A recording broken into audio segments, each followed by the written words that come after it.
normális vagy. Mi, melegek, leszbikusok, biszexuálisok, transzneműek és hasonló furanépek gyakran megkapjuk, hogy nem vagyunk normálisak. Ilyenkor vérmérséklettől függően tiltakozunk, megsértődünk, depresszióba esünk, vagy homofóbiát kiáltunk. Vajon joggal? Lássuk, mit is jelent pontosan a normális.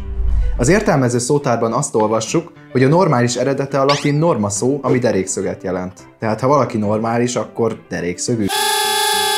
Na jó, inkább nézzük, hogy milyen jelentései vannak a normálisnak. Egységesen megkövetelt, meghatározott mérték sajátsága, mint egy hivatalos szabvány ír elő.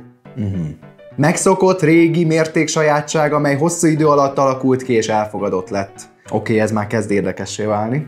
Természetes állapot mérték sajátság, amely hozzátartozik a világ rendjéhez, nincs benne kiugró jellemző. Hoppá, azt hiszem ez a lényeg.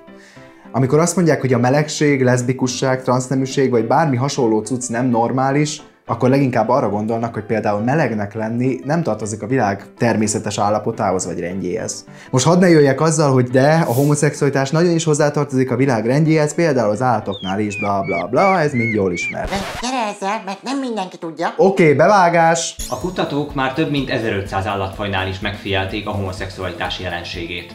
Olyan állatokról van szó egyebek mellett, mint a törpepapagáj, a palackkorú delfin, a zsiráf, a juh vagy a bonobó majmok.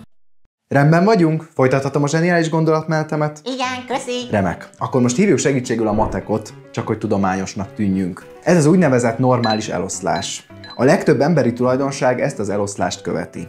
Úgy szokás mondani, hogy akkor vagy átlagos, ha az átlagtól plusz-minusz egy szóráson belül helyezkedsz el. A szórás egyébként az átlagtól való átlagos eltérés, csak hogy tudd. Mondjuk megmérjük rengeteg ember magasságát a világon, kiszámoljuk az átlagot és a szórást, és azt kapjuk, hogy például az átlag felnőtt 170 cm magas, plusz-minusz 10 cm. Ha ezen kívül esel, nem vagy átlagos.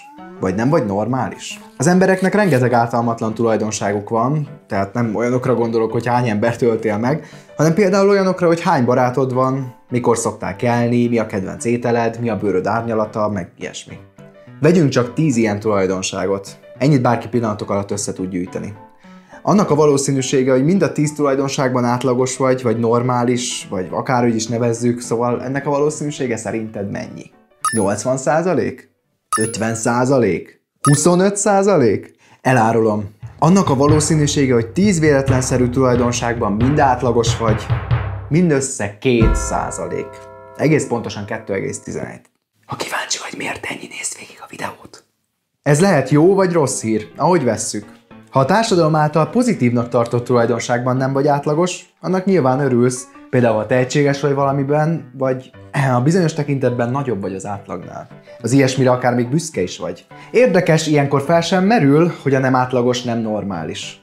Jancsi viszont abban nem átlagos, hogy a szokásosnál visszahúzódóbb, kevesebbet beszél. Marcsi pedig abban nem átlagos, hogy a lányokat szereti. Bármelyikük ettől nem normális.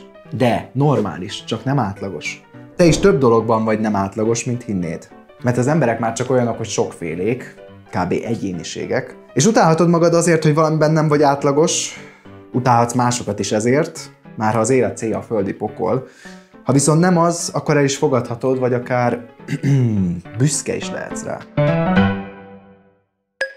Köszönöm a figyelmet! Ha tetszett a videó, és még véletlen sem érzed magad átlagosnak, ne felejts el feliratkozni a csatornánkra. Szóval megállapítottuk, hogy annak a valószínűsége, hogy 10 véletlenszerű tulajdonságban mind átlagos vagy, egész pontosan csak 2,11%. Hogy jött ez ki? Nos, egyetlen tulajdonságod 68% eséllyel esik az átlagos tartományba. Mivel a valószínűségek összeszorzódnak, 10 tulajdonság esetén ez 0,68-en, ami ennyi. Azaz 2,11%.